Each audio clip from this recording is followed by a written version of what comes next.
Last time, we saw that the thermal energy of our ideal gas system was just the sum of the energies of all the individual particles.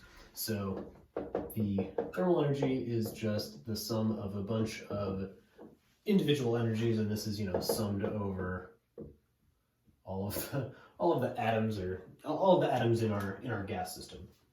So what's going on with this individual particle energy depends on the particular variables for each atom. So, for atom I, this depends, oh dear. This depends on definitely the velocities of the particle, and we can write that in terms of three components. And potentially, it might also depend on the position of that particle as well.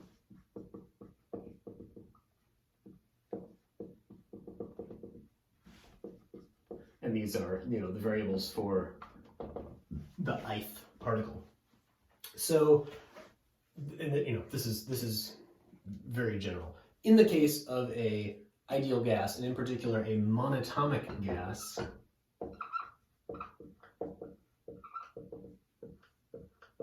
a gas composed of one atom per molecule, so that is usually talking about the noble gases, helium, neon, argon, xenon, etc.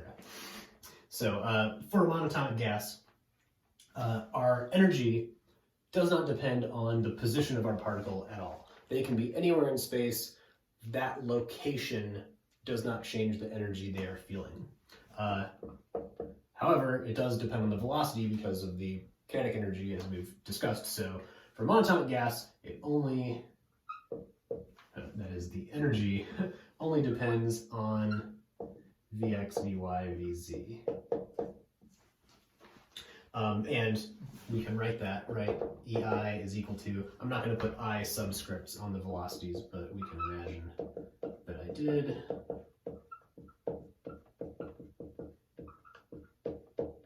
One half mvx squared plus 1/2 mvy squared plus 1/2 mvz squared. So these we can kind of think about as three independent modes, is what they're called sometimes, but these are like independent buckets that we could put energy into, right? We could have a particle with energy in the x direction and no energy in the y direction, or it could, have velocity in the z direction and the y direction, but not the x, or some combination of all three. So there are three modes that can contain energy for our monatomic ideal gas. Okay, I want to introduce one new vocabulary piece, and that is a degree of freedom when we're talking about a particle, or degrees of freedom, I should say. Degrees of freedom means the number of distinct and independent modes that can contain energy,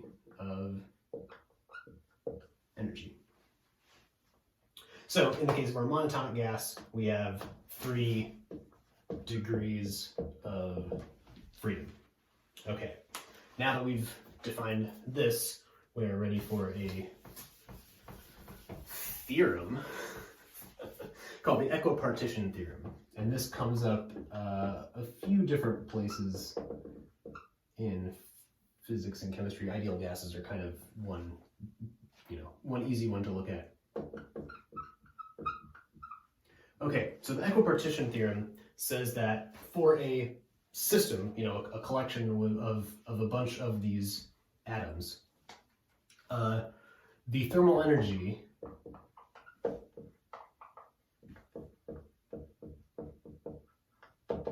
is divided equally among all the degrees of freedom.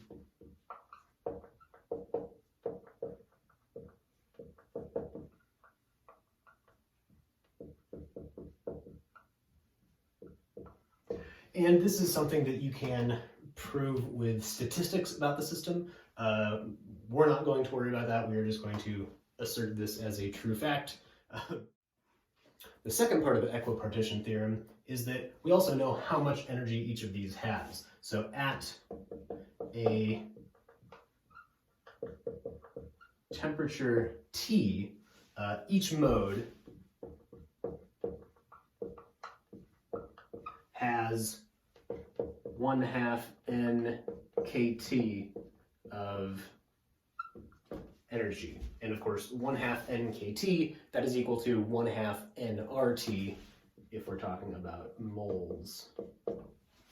So, in the case of our monatomic gas, where we have 3 degrees of freedom that I just erased, that means that our monatomic gas thermal energy is going to look like, 1/2 nRT for each of our 3 directions: x direction, y direction, z direction. So we have 3 times 1/2 nRT, and this gives us 3/2 nRT. So one last step here. This the E here is something times the number of moles times the temperature. This looks like our molar heat capacity, right? So our molar heat capacity was like NCT. And this C now is 3/2 R for ideal gas. And this is CV because this is the total thermal energy. So CV is equal to 3/2 R for monatomic gas. So that's kind of cool. That is something that we've mentioned before, but now we know why that is. It's because we get 1/2 nRT for each of our three directions. All right. We can use the equipartition theorem on a little more complicated system. If we think about what's going on in a solid material. So in a solid material, we have a bunch of atoms, and if it's a crystalline solid, they're arranged in a nice uniform lattice, and the bonds between these atoms in the solid we can kind of think of as being little springs. So there's some little springs connecting these atoms. They can exert a force on each other. That force depends on the position of the neighboring atom, right? So for each of these atoms, we still have our kinetic energy term, right? Our 3 1/2 mv squareds, and we also now have a potential energy compressing or stretching these little electron springs that depends on the position, which is just like a spring potential energy.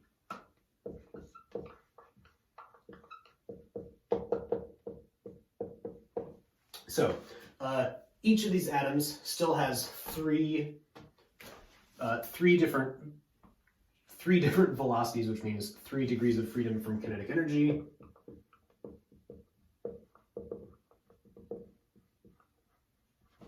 And it also has 3 degrees of freedom for its velocity, or excuse me, for its position. The kinetic energy ones are the velocity. These next are for the position, which corresponds to the potential energy. So each atom can move, each atom's position can be displaced in any of those 3 directions, and those 3 directions are independent of one another.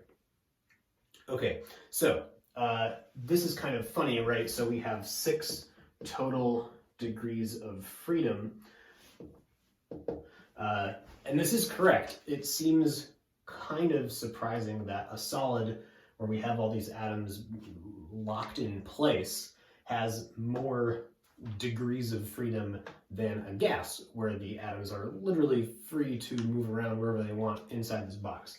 So Yes, of course, the atoms in the gas do have freedom to move around, and you can certainly say they do have these 6 degrees of freedom. However, the equipartition theorem is only talking about degrees of freedom that change the energy, and the position of those monatomic gas atoms don't change the energy at all, so they don't count for the equipartition theorem. You can't have 1/2 kT energy stored in the position of this gas atom because the position doesn't matter. Here the position does matter, so that degree of freedom is relevant for the solid.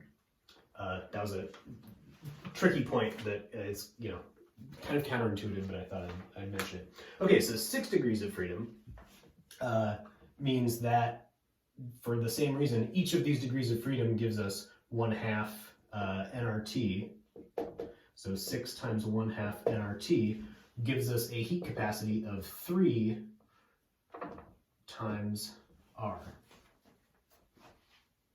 So this is our expression for the total thermal energy. So if we plug in numbers for this, 3 times R is roughly 25 joules per mole Kelvin. And the book has some tables of different materials, and you can also look up plots online of different materials. This estimation is good to roughly plus or minus 10% for most solid materials. There are some outliers above and below, but it's surprisingly good for this very simple approximation. It's especially better at higher temperatures. The reason being, at lower temperatures, we don't necessarily get these vibrations. We'll talk a little bit more about this later. And there are also some like quantum mechanical things that happen. So heat capacities tend to be lower than this at low enough temperatures, but at high enough temperatures, this is where most solids tend to end up. Okay, last example of the equipartition theorem, and the most fun, is a little more complicated gas. So let's do a diatomic gas, like oxygen or nitrogen or something like that. You can, of course, do bigger gas molecules, triatomic gases, or even bigger molecules. We're not going to worry about that. The rules that are applying are still the same. It's just harder to count the degrees of freedom. So this one it turns out is easy. So our diatomic gas molecule looks, I don't know, maybe like this, right? We have 2 nitrogen atoms connected by, okay, the chemists will want me to draw the triple bond, I guess. Whatever, I'll do that. So our diatomic gas molecule still has these 3 velocity degrees of freedom, right? It can have Vx, it can have Vy, it can have Vz out of the board, and those still correspond to the translational kinetic energy. I say translational here because there are other kinetic energies we're about to talk about. So translational gives us 3 degrees of freedom. It can be moving this way, it can be moving this way, it can be moving this way. These are still velocities. The position still does not matter. There are still 3 position degrees of freedom, but ideal gas doesn't matter where the molecule is, only how fast it's going. Okay, our molecule can also rotate. So that is, our molecule can rotate like this. So that is also a degree of freedom. There can be energy in that rotation. That is not the only way our molecule can rotate. Our molecule can also rotate like this, right? So that's another degree of freedom. It turns out for diatomic molecules, because these 2 atoms are coaxial, whatever you want to call that, you cannot have the atom rotating like this, because the atom is kind of symmetric as you rotate it like that, if you want to think about it that way. And so that rotational degree of freedom doesn't count. So for rotational, we get 2 degrees of freedom. Like I said, this one and this one. Okay, lastly, we can also have remember our two atoms, now that we've introduced a bond, this is like a little spring connecting these two masses. So we can also get vibrations. We can get some oscillations of these atoms back and forth.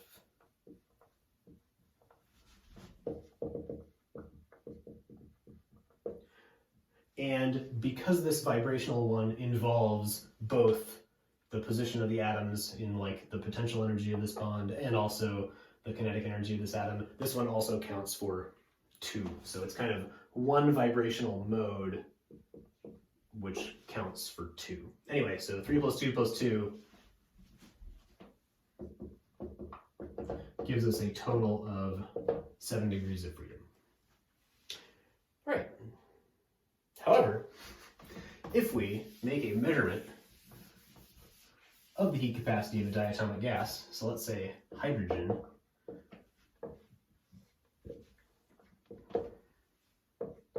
we plot its heat capacity versus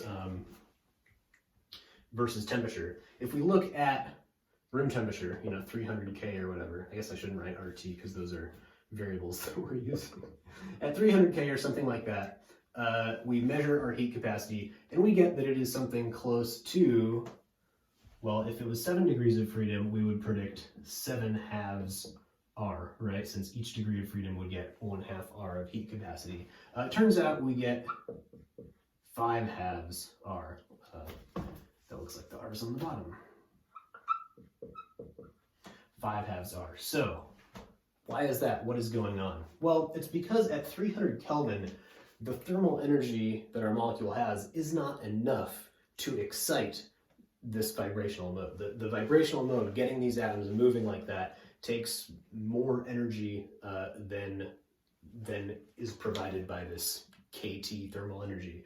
And this is because these modes have to be excited and obey the laws of quantum mechanics. So there's a little bit of hand waving here, but anyway, so we end up with 5/2 R as our heat capacity for some range around here. And if we turn up our temperature high enough for hydrogen, it's very roughly 1000 Kelvin, you see the heat capacity increase and get up to 7/2 R, where it's supposed to be, where this is now, down here, it's translation and rotation. Here it's translation, rotation, and vibration. It's all 3 of those different kinds of energy.